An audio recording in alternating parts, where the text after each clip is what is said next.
नमस्कार दोस्तों, GST portal पे एक लेटेस्ट अपडेट आ गया है और ये अपडेट है, बिल्कुल सही आपने देखा कि 100 करोड़ का जो टाइम लिमिट पहले था अब वो ख़त्म हो गया है। अब ये क्या चीज़ का 100 करोड़ का लिमिट ख़त्म हो गया है?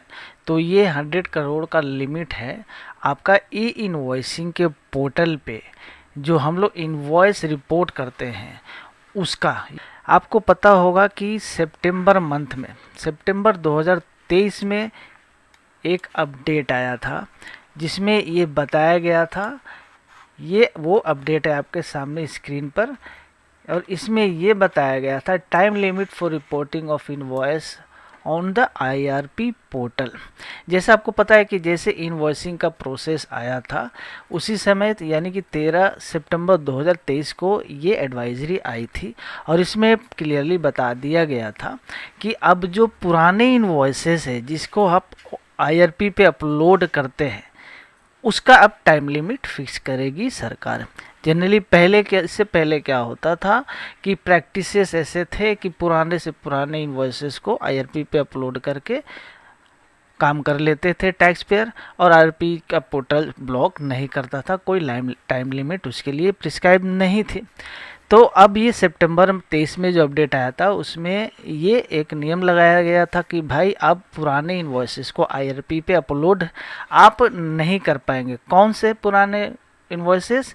तो आपके जो 30 डेज से ज़्यादा पुराने वाले जो इनवॉइसेस है, 30 डेज से ज़्यादा पुराने वाले इनवॉइसेस है, उसको अब आईआरपी का पोर्टल जो है एक्सेप्ट नहीं करेगा, उसे रिजेक्ट कर देगा। और ये लागू किया गया था उन टैक्स पेयर के लिए जिनका एनुअल एग्रीगेट टर्नओवर जो है 100 करोड़ से ज़्यादा है। 100 करोड़ से नीचे वालों के लिए, यानी कि जिनका एनुअल एग्रीगेट टर्नओवर 100 करोड़ से कम था, उसके लिए उस समय कोई अपडेट नहीं आया था। तो 30 डेज का जो ब्रैकेट लगा दिया गया था सितंबर में कि भाई अब 30 दिन के अंदर अंदर आपका जैसा भी इनवॉइस है 30 दिन के अंदर अंदर आपको उसको आईआरपी पे चढ़ाना होगा। अदरवाइज 30 दिन से ज़्यादा अगर होगा तो आईआरपी रिजेक्ट कर देगी।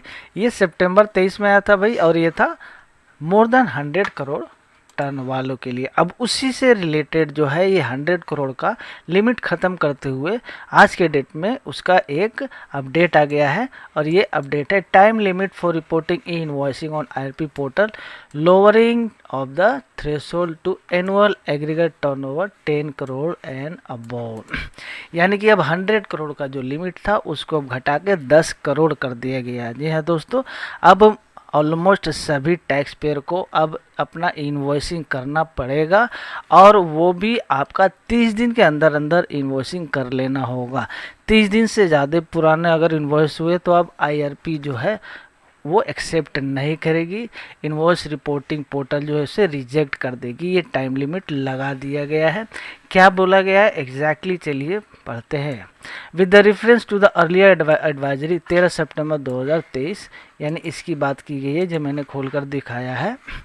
Where a time limit of 30 days for reporting invoicing on IRP portal for tax payer with annual aggregate turnover of 100 crore and above was implemented. पहले जैसे मैंने बताया कि 100 करोड़ के लिए इम्प्लीमेंट हुआ था ये चीज़।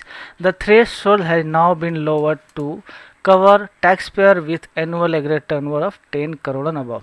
अब उस थ्रेशोल्ड को कमा दिया गया है 10 करोड़ तक। अब 10 करोड़ के अंदर, 10 करोड़ से लेकर, यानी कि अब 100 करोड़ तक नहीं, अब 10 करोड़ तक के टैक्स पेयर जिनका एनुअल एग्रीगेट टर्नओवर 10 करोड़ तक है या उससे ज़्यादा है, अब उनको जो है अपना इन्वॉइसिंग करना तो पड़ेगा ही, लेकिन टाइम लिमिट के अंदर, और जो है 30 दिन के अंदर अंदर। तो देयरफॉर फ्रॉम 1 अप्रैल ये एप्लीकेबल होगा आपका, 1 अप्रैल 2025 से आपका एप्लीकेबल हो जाएगा। अब वो पोर्टल जो है ब्लॉक करना शुरू कर देगा आईआरपी का पोर्टल मोर देन 30 डेज के पुराने वाले उन सभी टैक्स पेयर के लिए जिनका एनुअल एग्रीगेट टर्नओवर 10 करोड़ या उससे ज़्यादा है। Now this restriction would apply to all document type, यानी ये हर तरह का डॉक्यूमेंट टाइप पे होगा, इनवॉइस, क्रेडिट नोट और डेबिट नोट। ये तीनों जो इनवॉइसेस है, तीनों टाइप ऑफ इनवॉइसेस है, उनके ऊपर ये जो रिस्ट्रिक्शन है लागू होगा। ठीक है, एग्जांपल यहाँ पे दिया गया है। जैसे कोई एक इनवॉइस है 1 अप्रैल 2025 का, it can not be reported after 30 अप्रैल 2025। 1 अप्रैल से लेकर 30 अप्रैल के बाद लास्ट डेट 30 अप्रैल के पहले पहले ये आपको IRP पे चढ़ा देना होगा। उसके बाद 1 मई 2025 से वो अलाउड नहीं होगा, IRP का पोर्टल वैलिडेट नहीं करेगा। ठीक है, क्लियर हो गया। It is further clarify that there would not be such reporting restriction on tax payer with an annual aggregate turnover of less than 10 crore. यानी पहले 100 करोड़ जैसे हुआ था, अब 10 करोड़ कर दिया। अब 10 करोड़ से नीचे वालों के लिए कोई अभी रिस्ट्रिक्शन नहीं है, may be in future restriction उनके लिए भी आएगा।